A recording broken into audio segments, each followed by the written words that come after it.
Hey y'all, and welcome to episode 2 of Broken, Not Broke, the podcast. I'm your host, Ashana Maloku, and before I do anything, I just want to thank each and every last one of you who tuned into my first episode 2 weeks ago, and thank you guys again for being so incredibly patient with me. I know I was supposed to drop an episode last week, but as everyone knows, I flew to Florida for my mom's funeral last Saturday. And so I'm just getting back to San Diego. I'm back home, and trying to get situated. So, thank you guys so much for your patience. If you're a returning listener, welcome back. And if you're a new listener, welcome. And I hope you stay a while. Episode 2. So originally, as I said on my story, I had already recorded episode 2. The day after I recorded episode 1, because I was just really excited to just keep going and keep talking and keep making content. But today, I actually want to talk about something that hit me while I was in the shower. I don't know if the word epiphany, it might be epiphany, I don't know. But I had a thought in the shower about what I wanted to talk about in my next episode. And because episode 2 was actually going to be a reintroduction episode into me and who I am and what you're going to be listening to, I feel way more compelled to talk about what's resting on my heart and in my mind today.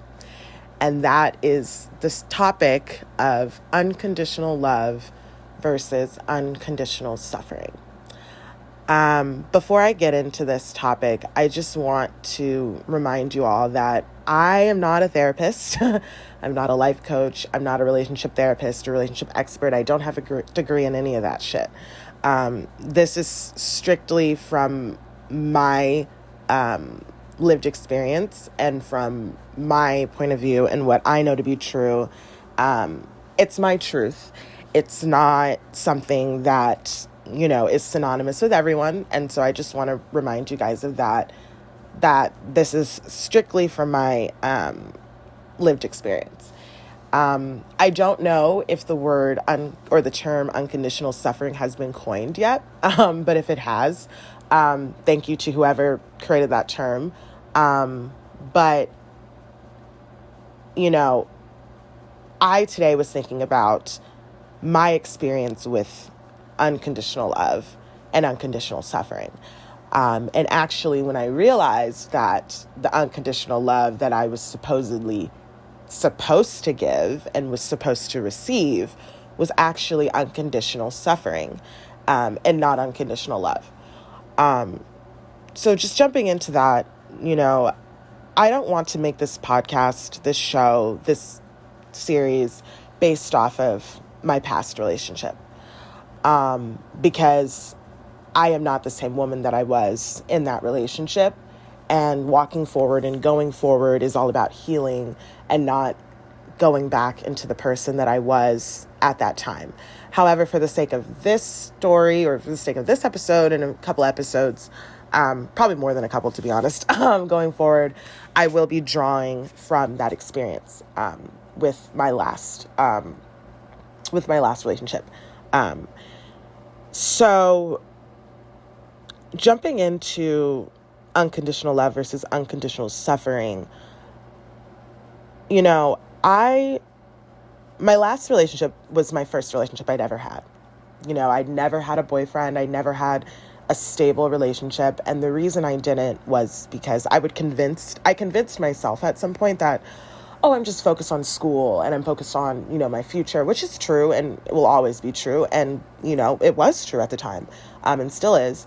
However, I convinced myself that the reason I had never had a relationship was because I was focused on, those goals, as opposed to not being in a relationship because the men that I was selecting from didn't want a relationship with me and only wanted me for, what they got from me, without saying it, because I don't know if there's kids in the room while you guys are listening to this.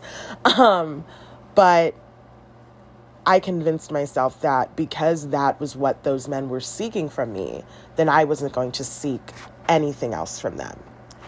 And I really internalized that. And so by the time I met my ex-boyfriend, It had been 6 months without me even kissing a man. I mean, I was completely focused on everything that was not about a man, which is fine. And, there's nothing wrong with that. But fast forward to being in a relationship with my ex, fast forward to the first I love yous being said. Every relationship, I've been told, has a honeymoon phase. And our quote unquote honeymoon phase died very quickly. And there were all these things that were being thrown at us in the relationship. And in spite of all those things, we, on basically what I would like to believe at the time was the same level, wanted the relationship to work. As time went on, those things that I mentioned happening were getting worse. There was so much disrespect on both ends. I will not pretend that there wasn't disrespect on my end as well. There was so much disrespect. There was so much lying. There was so much cheating. There was so much gaslighting. And many people would ask me, because I would talk to my friends about what was going on, and they would say, well, why do you stay? Why do you stay? If you're going to stay with him, why do you keep bringing it up? The reason I had such a hard time explaining to them why I wanted to stay in the relationship was because every single time I tried to walk away, I was constantly being bombarded with messages about how I didn't know the definition of love. And more specifically, I didn't know the definition of unconditional love. And so every time my ex would gaslight me or call me retarded or call me immature or call me a bitch or call me a train wreck or a psycho or accuse me of being manic and weaponizing my mental illness or my past traumas or self-harm or past suicidal ideation, full disclosure and transparency, every time that was, used, weaponized against me, I thought, I don't want this person to be right. So what can I do to prove to this person that I do know what unconditional love is and I do possess unconditional love for them? And the only way I could do that was by continuously allowing myself to be disrespected. It sounds stupid. It sounds ridiculous. And I'm a firm believer when you look back on the things you used to tolerate, you're like, oh my God, bitch, what was wrong with you? But at the time, I convinced myself, no, I do know what unconditional love is. I do know what real love is. Therefore, despite this person hurting me, despite this person betraying me and disrespecting me time and time again, I'm going to stay because I want to prove to them that I am capable of love. As time went on, in the back of my head, I was like, this is unconditional love. I'm staying. I've been cheated on. I've been lied to. I've been used. I've been verbally and emotionally abused. I've gone through all of this, but I haven't left because I do know that this is unconditional love and this is what it means to love someone without condition. It wasn't till towards the final end of our relationship, until towards the time when we effectively ended all communication, which was not easy for me to do, I realized that I was not being given or giving unconditional love. I was giving unconditional suffering. I was showing him that I was prepared to suffer unconditionally. I was prepared to be disrespected because I loved him and because I didn't want to prove him right. I didn't want to prove to him that I wasn't capable of unconditional love. And one of the things that I had to tell myself, and I've had to tell myself throughout this entire process and still healing from that relationship, is that love is not about how much pain and suffering you can take from another person. I was always, because, and also my ex was way older than me. And so because he had been in relationships before, I had never been in relationships before, I was looking to him for guidance on how this was supposed to work. And so every single time I would get disrespected, I would get mistreated, I would get called names. I would be mocked while I was crying. There was an instance where I was hyperventilating and having a panic attack and saying that he was being verbally abusive. And he pulled out his phone and recorded me and said, used the words, "I'm just recording this in case you try to file a false domestic violence report because that's something that you would do." And I stayed after that. And anyone who is hearing this is obviously going to say, "Oh my gosh, why would you do that? That was so stupid."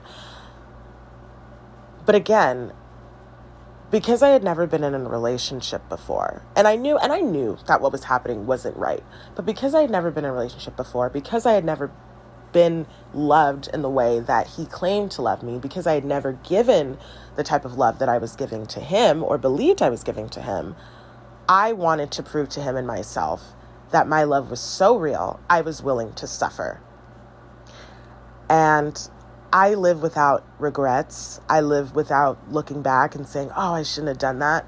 But this is the one thing in my entire life that, looking back on, was the biggest mistake I have ever made. And it was a huge mistake is because it lowered my self-esteem. It made me feel like I was incapable of being loved genuinely. It made me feel like if I wanted to receive the level of love that I believed I was giving him, I had to suffer as a consequence. I paid for his love in the form of suffering. And that had catastrophic effects. It made me depressed. It made me suicidal. It made me self-harm. It made me hate myself. But I could never come to him and tell him that. Because if I told him that, I would get called a train wreck. I would get called psycho. I would get called retarded. I would get called a freak. I would get told that he could be with any bitch he wanted to be with who wasn't psycho and immature like me. And, stepping out of that relationship and actually looking back, because as I always say, hindsight is, of course, 20/20. But in hindsight, there's always little things that you can pick up and realize, okay, if this happens again, I'm not going to walk through this. If this happens again, I'm going to stop it right there. And one of those things, that was hard for me to accept walking away from that relationship is that I had things on the inside that I had to weed out and grow in order for me to step away from unconditional suffering and step into unconditional love. And I was doing that while with him, partially, until I realized that I had already seen his true colors. And I'm a firm believer that when someone shows you who they are, believe them the first time. And I didn't want to believe it because I wanted to be in love, because I wanted to be loved, because I had never experienced a love like the love I thought that I was giving and receiving. And every time I would leave or try to leave and I was told that I didn't know what real love was, that I had said to him in a fight that his love seemed to be transactional, because at one point it was about what he could get from me and not what he could give back to me in the form of intimacy or in the form of empathy or sensitivity and compassion, which were things that I seldom ever got from him. And I would say, it just seems like your love is based off of what you can get from me. And then he retorted back, "Nah, that's you." And I remember getting so angry. And I was floored, because I was like, that's not true. And so I would stay and I would stay and I would suffer and I would suffer. And I convinced myself that the more I suffer, the more he's going to realize what I deserve. And the more he's going to realize one day, you know what? I should treat her better. And that never happened. That never happened. And so that's why I say, looking back, it was a mistake to believe that putting myself through just catastrophic blowouts and huge fights that left me questioning my reality, questioning my self-worth, questioning if I was good enough, if I was pretty enough, if I was skinny enough, if I, had all these things going for myself that I believed I already possessed, But I didn't understand why, if I believed I possessed those things, why I was being treated so poorly. And again, I want to say that, I was not perfect by any means in our relationship. I was not.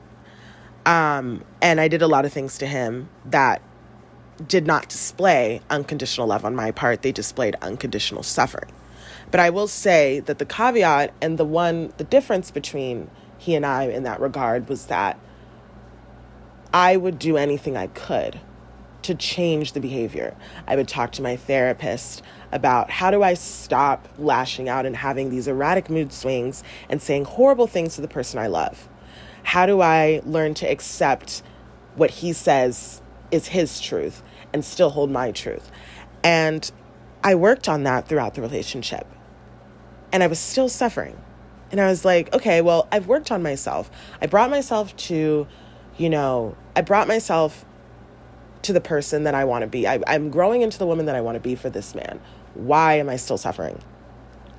At the end of the day, what it came down to was I had never established, or I tried to establish boundaries in the relationship way too late. And because I tried to establish boundaries way too late, every time I tried to live in my truth and I tried to stand up for myself, I was called psycho. I was called a train wreck. I was made fun of full disclosure, anyone who knows me and has seen my arms or my legs knows that I used to self-harm when I was younger. And I was made fun of for being a slicer and, oh, now you're going to go cut yourself. You're going to go kill yourself and jump off a bridge, aren't you? I already know how you're going to. And it was just like, who even speaks like that?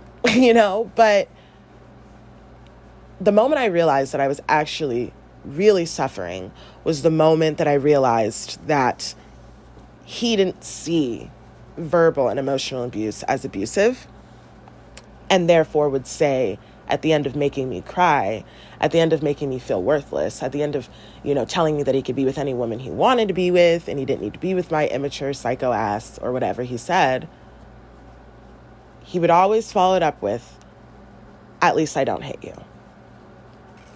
At least I'm not coming in here blacked out, drunk, and beating up on you.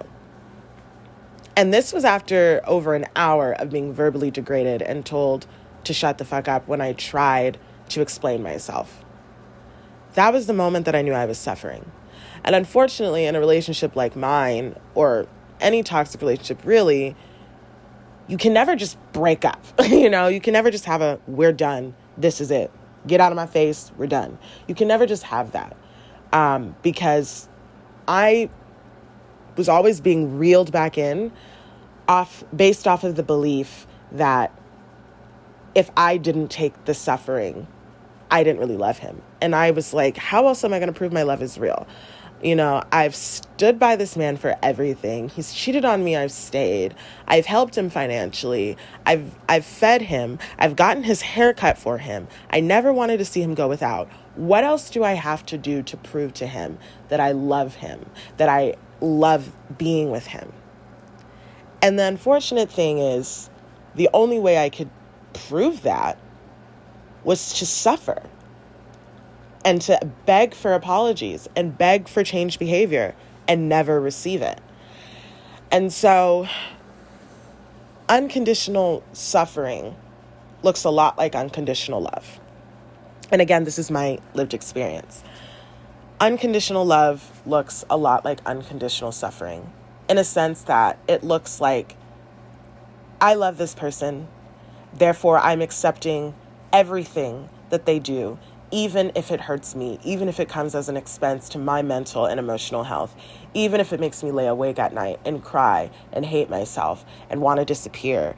And, I can't say that to him, of course, because if I say that, I'm crazy or I'm psycho or I'm going to make a false domestic violence report, which is so ridiculous. First of all, pause, sidebar, backing it up. Any man who says that, run the other way, okay? Because women don't typically lie about that. It's very, very, very rare. So a man who says that, huge red flag. But of course, me believing that love was based off of how much pain and suffering I could take from him, I accepted that. And I didn't want to prove him right. And I wanted to prove that I could give love and that I was capable of giving love and receiving love. Therefore, if I suffered enough, he would eventually realize that I deserved better. And again, huge mistake. Huge mistake. Because it didn't do anything but break me down on the inside. And when I was actually able to successfully walk away from the relationship, it took a lot of therapy and a lot of, refusing to be that person ever again. And a lot of work on my inner child to grow from the woman who believed that suffering equates love and that there is no love without suffering. I will say at this point in my life, I'm okay with being told that I don't know what real love is, because I know that what I experienced was not real love. And I know that to be true. And that is enough for me. I never want to be in a relationship where I have to prove that I deserve to be loved every single day. I no longer want to accept disrespect and constant ridicule and constant berating and stonewalling and gaslighting and cheating and verbal and emotional abuse. I no longer want to accept those things in exchange for love, because I know that I deserve more. And I know that the love that I grew to have for myself, oh my God, I'm going to cry.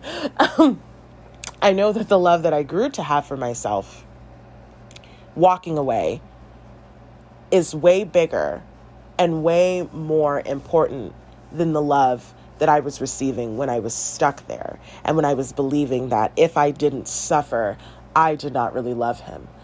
I have this thing where I don't want people to believe what they perceive me as. And so because of that, I was always telling myself, I'm strong enough to do this. I can do this. I'm in a relationship with a man 15 years older than me who, is verbally and emotionally abusive, but there are good qualities. There are good things about him. We would have really, really, really, really, really high highs and catastrophic lows. And those lows were actually the definition of the relationship.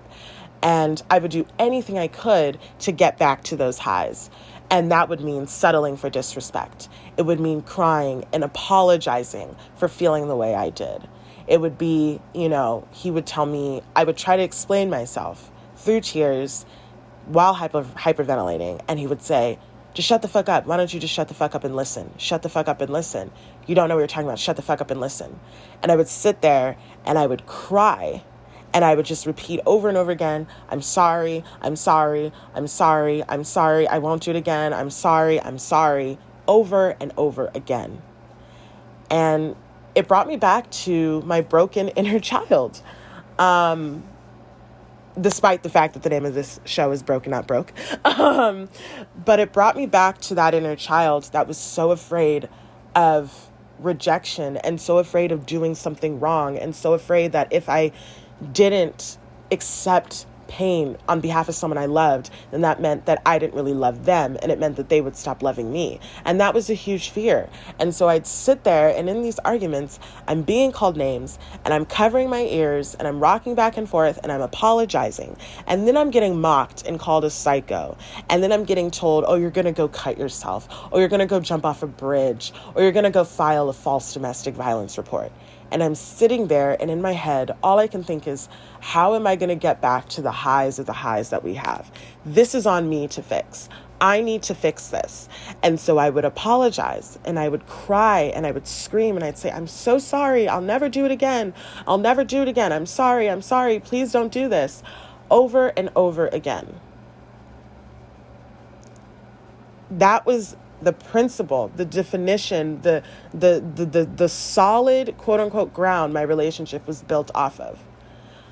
And oh my God, I'm going to cry. Looking back, sorry, Veggie Nation, I'm totally going to cry because it hurts so much to look back and know that I accepted that. But I feel so much better knowing that I walked away from it, even though it was hard, even though cutting off communication was difficult. People, when you're in an abusive relationship, whether verbal and emotional or physical, because obviously physical abuse is just as terrible, in fact worse, because, women have been murdered, women have been, permanently disfigured as a result of domestic violence. But on the outside, it's like, well, then leave. Okay, leave. But when you're with someone who makes you feel that if you are to leave them, if you do leave them, you're not capable of love. You're not capable of receiving love. You're not capable of giving love. You're going to be alone forever because you don't understand unconditional love.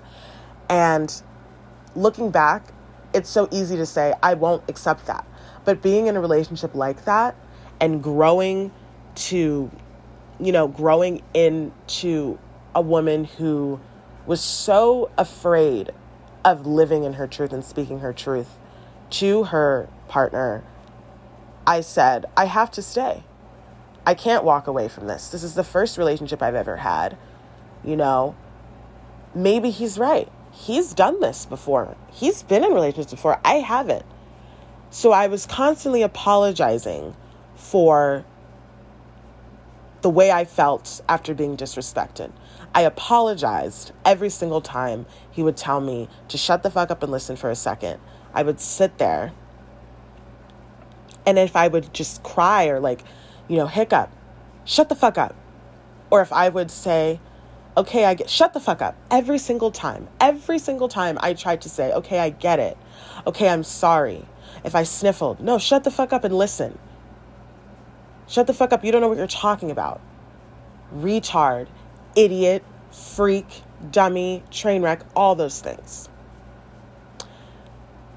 Looking back, I was suffering unconditionally to the point that I felt that when I do walk away, I'm never going to want to be in a relationship again. I don't want to love again. I don't want to trust again. And that hurts to internalize. And I mean, I'm telling you, it's taken so much therapy to really sit up straighter again and tell myself that I am deserving of love that does not require suffering. And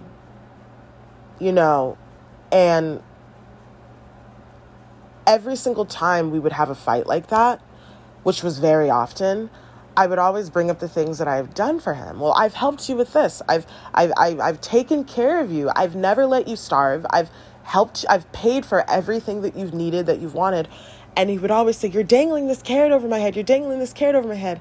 I don't need you. I don't want you. And that felt so painful. Oh my God, I'm going to cry again. That felt so painful because it was like, how could you say you don't want me? How could you say you don't need me when I'm sitting here and I'm accepting this suffering? I'm accepting this pain. How can you not see that I deserve to be loved? When are you going to see it? I'm going to stay and continue to suffer until you see it. Bad idea. Horrible, horrible idea. And one of the last things I want to say, because I know I'm pushing towards 30 minutes and I don't want to talk any longer because I've cried enough and I've shared enough. And again, not a therapist, not a life coach. Please do not believe that I am, but one of the things I do want to say, love, in conclusion, is that love should never come at the cost of suffering. And everyone, male or female, they, them, she, he, her and hers, whoever you are, you deserve love that does not require suffering. And you deserve a partner that does not want to see you suffer before they give you love. And a partner that does not believe that your suffering means that you love them unconditionally. Unconditional love is loving someone in spite of the fact that they have differences or that they don't get it right all the time. Unconditional love is not accepting cheating, abuse, verbal, physical, emotional, mental. It's not accepting gaslighting or stonewalling or anything along those lines. And no matter who you are or whatever happened to you in your life or your past or your trauma or your childhood, you are deserving of love that does not require suffering. And with that being said, I know that's pushing a little bit over 30 minutes. Thank you all for tuning in. Comment, like, subscribe, whatever. I will see you all next week.